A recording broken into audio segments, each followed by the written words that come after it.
183장.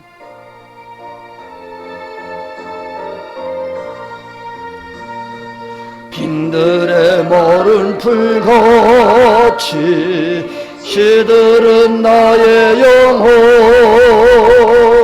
주님의 허락한 성령 간절히 기다리네.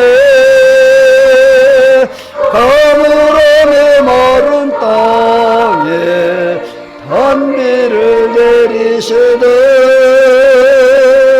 성령의 단비를 부어 새 생명 주옵소서. 빗소리 들려 산천이 춤을 추네. 봄비로 내리는 성령 내게도 주옵소서. 가물음에 마른 땅에 단비를 내리시듯 성령의 단비를 부어 새 생명 주옵소서.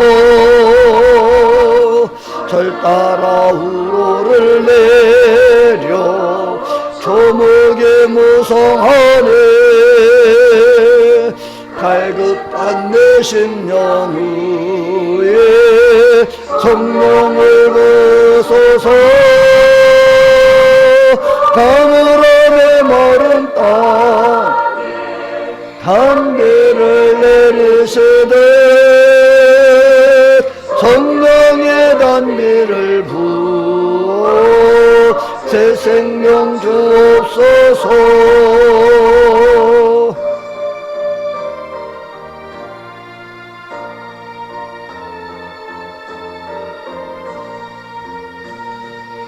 성대신 사랑의 언약 어게서 일사오려. 손을에 흡족한 은혜 주실 줄 믿습니다. 가물음에 마른 땅에 단비를 내리시듯 성령의 단비를 부어 새 생명 주옵소서. 아멘.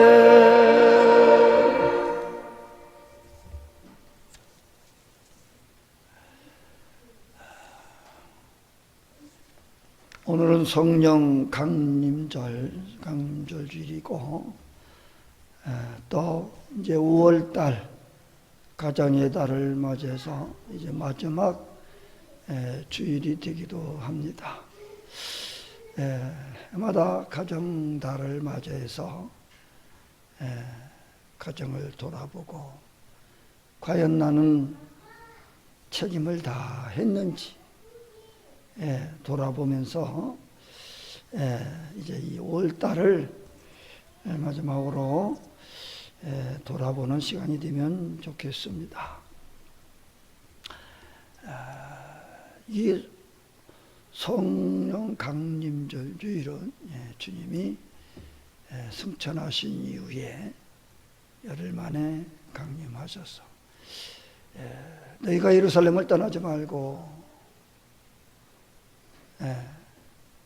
너희들이 모여서 내가 보내줄 보혜사 성령을 기다리라 하는 말씀을 순종해서 저들은 이 마가의 다락방이라고 하는 그런 곳에 모여서 함께 합심하여 기도하다가 열흘째 되던 이 날에 성령 체험을 하기 시작을 했습니다. 이 성령 체험을 했다고 하는 것은 그들에겐 큰 변화가 오기 시작을 했습니다. 이 성령을 받은 이후부터는 저들이 가만히 있을 수가 없어요. 나가서 이 복음을 전하는 일에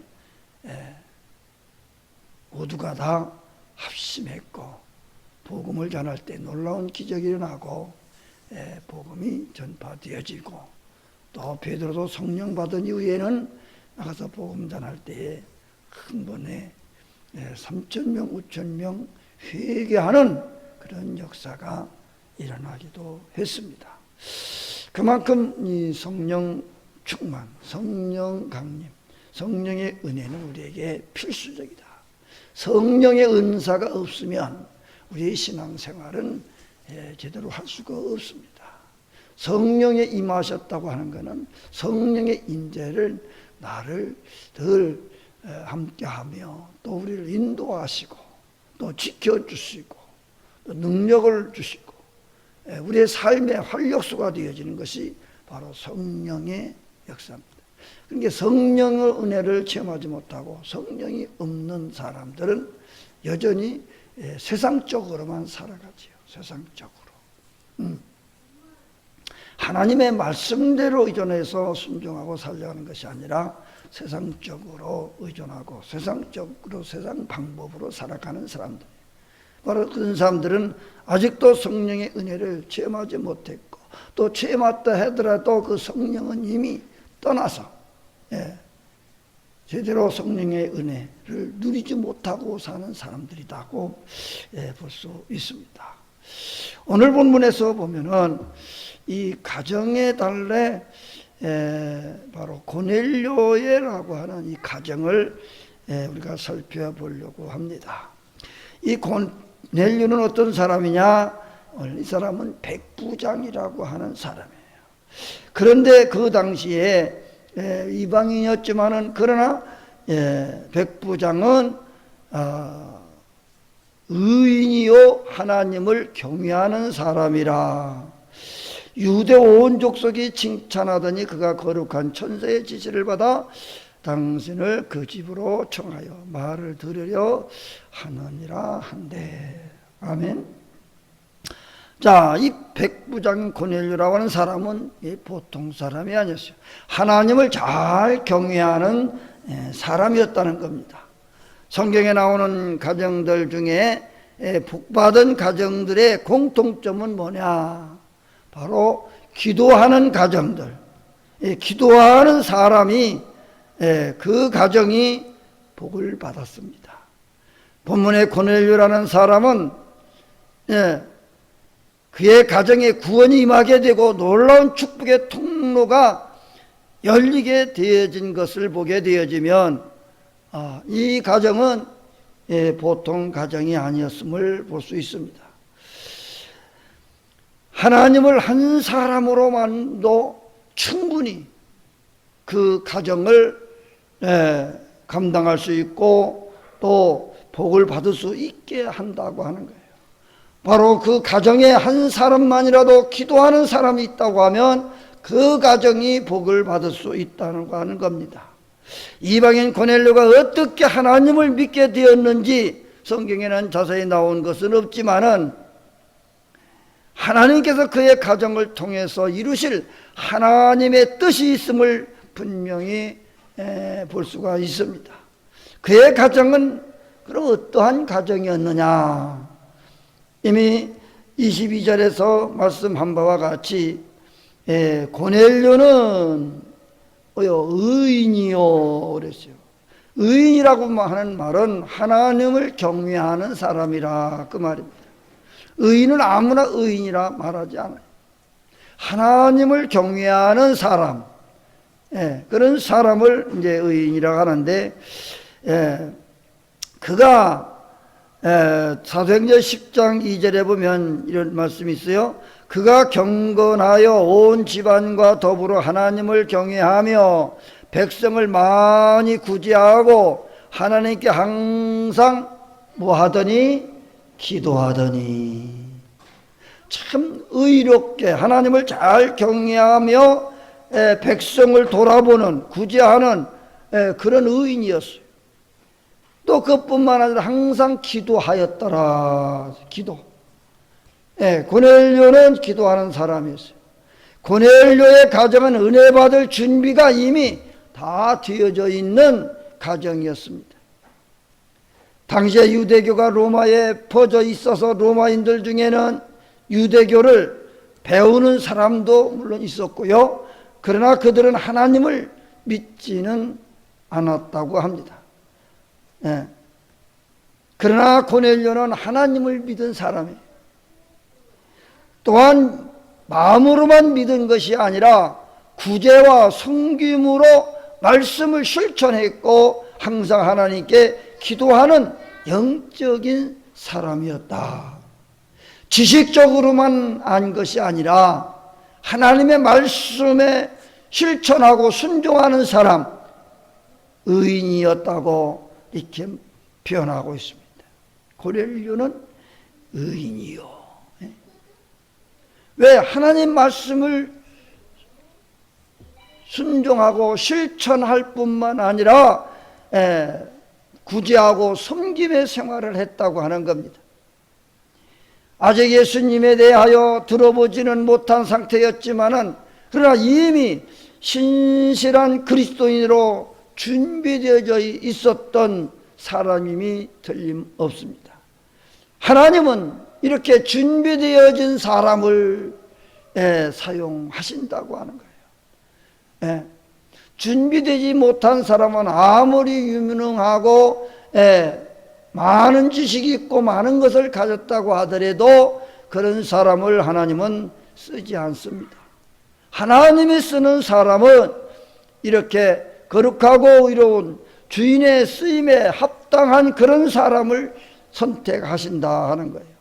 디모데후서 2장 21절 말씀에 보면 그러므로 누구든지 이런 것에서 자기를 깨끗하게 하면 귀히 쓰는 그릇이 되어 거룩하고 주인의 쓰심에 합당하며 모든 선한 일에 준비함이 되리라. 아멘. 깨끗하게, 자기를 깨끗하게 그릇을 준비되어진 자라. 더럽고 추한 사람을 그릇으로 쓸 수가 없습니다. 더럽고 추한 그릇에 여러분들 음식을 담아 먹을 수 있습니까? 하나님이 쓰심에 합당한 사람은 누구냐? 이렇게 거룩하고 깨끗한 자라. 이런 자를 귀히 쓴다는 거지. 이런 자들이 주인이 쓰심에 합당하고 선한 일에 준비된 자라 그랬습니다. 신앙은 단순히 성경책을 들고 교회 왔다 갔다 하는 것이 아니라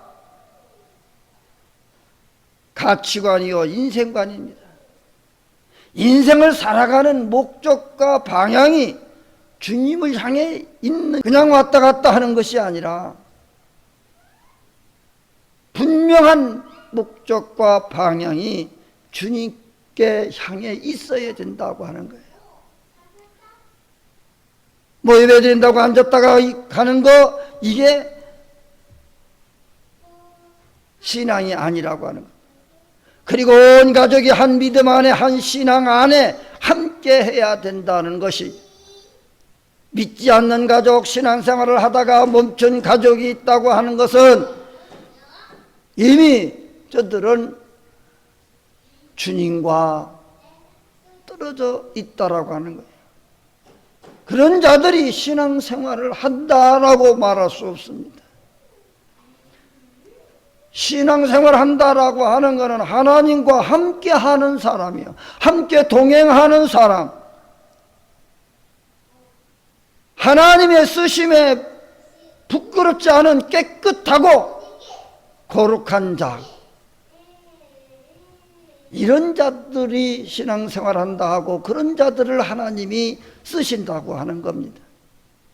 하나님이 쓰심에 아무나 그냥 다 쓰시는 것이 아니라 깨끗하고 거룩한 자, 준비되어져 있는 그런 자들을 쓰신다. 우리가 음식을 담아 먹더라도 깨끗하게 다 준비되어진 그릇에다가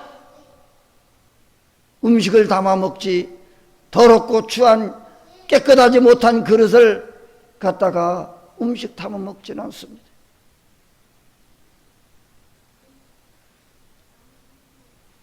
모든 그리스도인들은 처음에 교회에 오게 될 때에는 어떤 모양으로 왔든지 간에 다 하나님의 부름을 받고 왔습니다. 소명을 받고 왔다고. 소명받았다고 하는 것은 하나님이 나를 귀히 여기시고 쓰시기 위해서 부르셨다고 하는 거예요. 소명 부르셨다. 그럼 부르신 그 다음은 뭐예요? 사명입니다. 불러서 나왔어요. 그 다음에는 임무를 맡기는 거예요. 사명을 맡기는 거예요. 네? 그게 우리에게 하나님께서 그냥 부르신 목적이 없이 그냥 부른 게 아니에요. 교회 나오는 것 그냥 아무런 목적이 없이 교회 나온 게 아니에요. 하나님이 불러서 왔고 또 우리를 사명을 감당케 하시기 위해서 우리를 보내셨다고 하는 것. 부르심을 받은 자에게는 하나님의 부르심 분명한 목적이 있다고 말이에요. 즉 사명이 있다는 겁니다. 왜 부르셨을까? 왜 나를 부르셨을까? 우리를 그리스도의 복음의 증인으로 쓰시기 위해서 부르셨다고 하는 것입니다. 사도행전 1장 8절 말씀에 보면 오직 성령이 너희에게 임하시면 너희가 권능을 받고 예루살렘과 온 유대와 사마리아 땅 끝까지 이르러 내 증인이 되리라 하시니라. 아멘. 우리를 부르신 목적이 분명합니다. 우리는 복음의 증인이 되게 하시기 위해서 부르셨다고 하는 거예요. 그런데 우리를 부르셔서 쓰시기 위해서 불렀지만은 그러나 먼저 준비해야 될 것이 있는데 그것은 뭐냐? 성령을 받아야 됩니다. 오직 성령이 너희에게 임하시면이라고 했어요. 임하시면. 성령도 임하지 아니한 사람을 쓸 수가 없어요. 사명을 감당할 수가 없어요. 너희가 성령을 받으면, 오직 성령이 너희에게 임하시면 너희가 권능을 받고 예루살렘과 온 유대와 사마리아 땅 끝까지 이르러 내 증인이 되리라. 성령이 임하면, 성령이 임하니까 어떤 일이 생겼어요? 막 권능을 받고, 권능. 인간으로서 할 수 없는 놀라운 기적 같은 일들이 막 일어난다고 하는 겁니다. 성령의 권능을 받으니까 귀신도 쫓아나고 안전뱅이도 일으키고 병든 자를 치료하는 그런 권능이 나타나요. 말씀 복음을 전할 때에 큰 능력이 있어서 많은 사람들이 회개하는 역사가 일어나고, 베드로가 성령의 권능을 받고 나가서 전할 때에 한 번에 그 말씀을 듣고도 3,000명 5,000명 회개하는 역사가 일어났어. 이게 하나님의 권능이 나타난 거야. 성령을 받으면, 이 성령이 임하면 권능이 나타난다. 그래서 나가서 복음의 증인이 되는 데에 큰 역사가 일어나는 것입니다. 하나님은 가정에 복음을 주시고 또 사용하기도 하시고 하나님의 뜻 가운데 가정을 통해 역사하시기도 합니다. 개인의 사명뿐만 아니라 가정을 향하시는 하나님의 목적, 그 사명도 있음을 알아야 됩니다. 한 가정에 가장이고 또 아내고 자녀고 다 각자 맡겨진 임무가 있어요. 사명이 있어요. 그냥 우연히 태어난 것이 아니라 하나님이 보내주셨다. 그 임무를 다 해야 되는 거예요. 하나님의 말씀대로 신실한 삶, 하나님이 기뻐하는 그런 신앙생활을 하게 되어지면 그 가정은 절로 축복이 따라오게 되어져 있어요. 그런 분명한 우리에게 부르신 목적이 있고 사명이기 때문에 그 사명을 다 할 때 얘기입니다. 게으르고 나태하고 하지 않으면 소용없어요. 교회는 자신들의 가정에서부터 모여 예배하고 주님의 사명을 감당하는 겁니다. 가정에서부터 이미 실천해야 되는 거예요. 교회의 시작은 가정에서부터 시작되었고, 가정에 주신 하나님의 사명이 있고 교회의 사명으로 이어지는 거예요.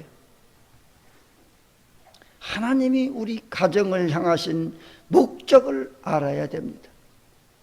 하나님이 이렇게 가정을 만들게 하시고 가정을 이루게 하신 목적이 분명히 있다 이 말이에요. 그 목적을 알고 하나님 앞에 기도하고 의롭고 거룩한 삶을 살아갈 때에 하나님의 성령에 임하여 복음의 증인된 삶을 살고자 할 때 하나님은 여러분들의 가정을 책임져 주시는 거예요.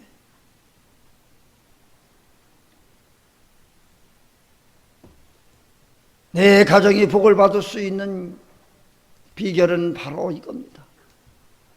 내게 주신, 나를 부르신 그 소명, 나를 보내신 목적, 그게 뭔지를 바로 알아야 돼.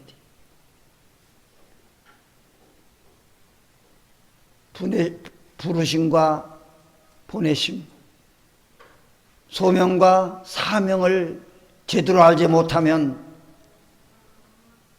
뒤죽박죽 아무것도 안 돼. 그냥 일평생을 그냥 허송세월 보내는 거예요. 신앙생활도 허송세월 그냥 보내는 거예요. 세월만 10년 20년 세월 같지 아무런 기적도 이적도 복도 받을 수가 없습니다. 하나님이 함께 하심으로 그 말씀 순종하고 사명을 잘 감당할 때, 내게 주어진 사명을 잘 감당할 때 그런 사람이 인정받죠. 직장에 가서도 마찬가지입니다. 어떤 모임에 가서도 마찬가지입니다. 자기가 맡겨진 일, 자기가 할 일을 제대로 하는 사람이 인정받지. 한 가정에서도 자기가 주어진 사명을 잘 감당할 때 그 가정이 평화롭고 행복해지고 복을 받지. 자기에게 주어진 일을 제대로 하지 않고 무슨 일이 일어나겠습니까? 하나님이 보시기에 합당한 가정, 하나님이 보시기에 부르신 그 목적과 사명을 잘 감당하는 가정이 복이 있는 가정이라. 본문에 보면 환상을 본 고넬료가 사람을 보내어 베드로를 초청하게 되는데, 그런데 그 순간에 베드로도 환상을 봤어요. 그게 똑같이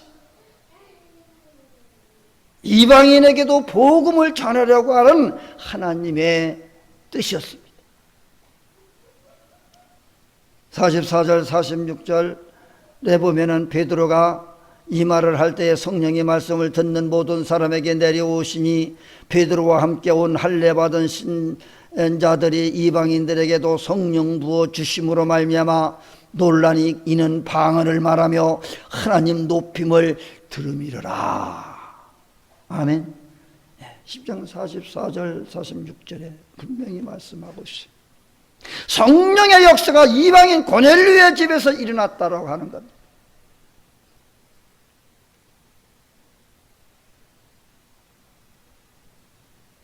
사명을 다하는 가정, 기도하는 가정, 바로 고넬료는 이렇게 준비하고 의롭고 거룩한 삶을 살아서 뿐만 아니라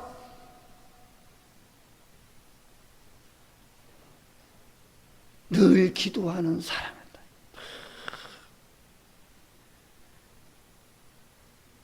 고넬료의 집이 초대교회 역사를 이어받은 성령이 임하시는 교회, 이방인들의 성령을 체험하게 되는 최초의 교회가 되어진 거예요. 교회는 뭐예요?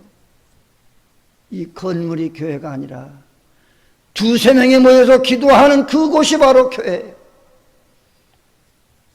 바로 고넬료가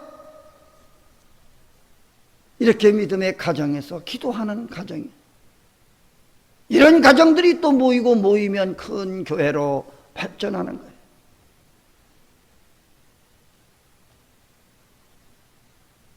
하나님이 사용하시는 가정, 이런 고넬료와 같은 가정, 교회에 역사하시는 성령의 기적과 은혜가 그 가정도 똑같이 일어나게 되어진 것입니다. 그래서 우리의 가정이 작은 교회가 되어지고 그 작은 교회들이 또 모여져서 큰 교회가 되어지고 가정마다 성령의 역사, 회복의 역사가 일어나서 우리가 경험하지 못한 놀라운 하나님의 은혜와 축복을 누리며 살아갈 수 있기를 바랍니다. 성령이 임하면 권능을 받고 기도하다가 이런 성령의 은혜를 체험한 것이죠. 기도하는 가정, 믿음의 가정, 이 성령의 충만한 성령이 임하는 가정에는 이런 복된 놀라운 역사가 기적이, 능력이, 권능이 나타나게 될 줄로 믿습니다. 여러분들의 가정이 정말로 신앙의 명품 가정이 되어져서 본되어지는 그러한 삶, 그러한 가정, 하나님께 인정받는 고넬료와 같은 가정이 다 될 수 있기를 주님의 이름으로 축복합니다. 찬송 563장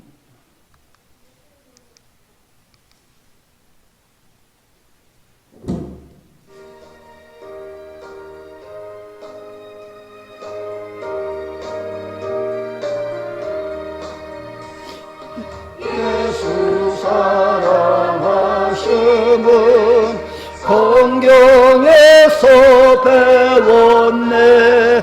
우리들은 약하나 예수 권세만 도다. 날 사랑하심, 날 사랑하심, 날 사랑하심. 성경에 써셨네.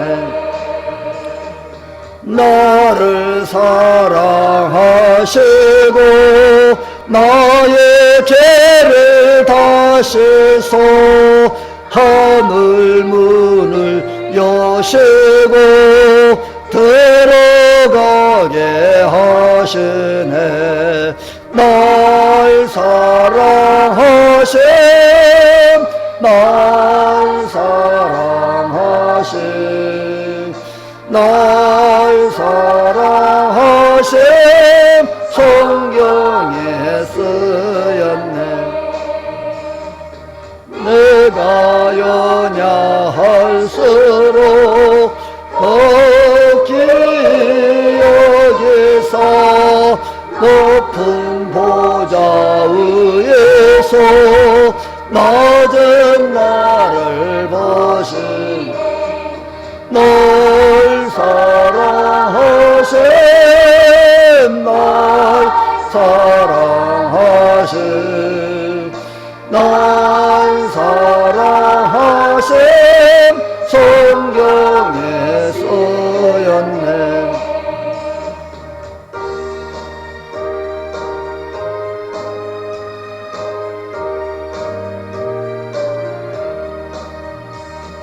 세상 사는 동안에 나와 함께 하시고 세상 떠나가는 날 천국 가게 하소서. 날 사랑하신, 날 사랑하신, 날 사랑하심. 성경에 쓰였네.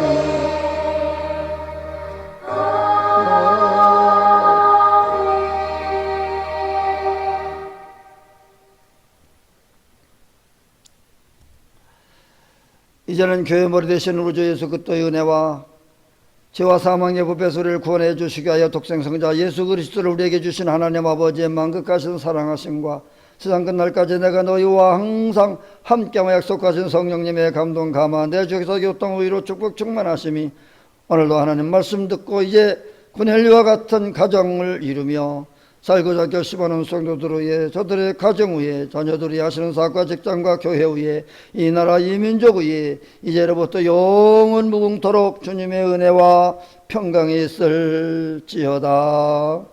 아멘.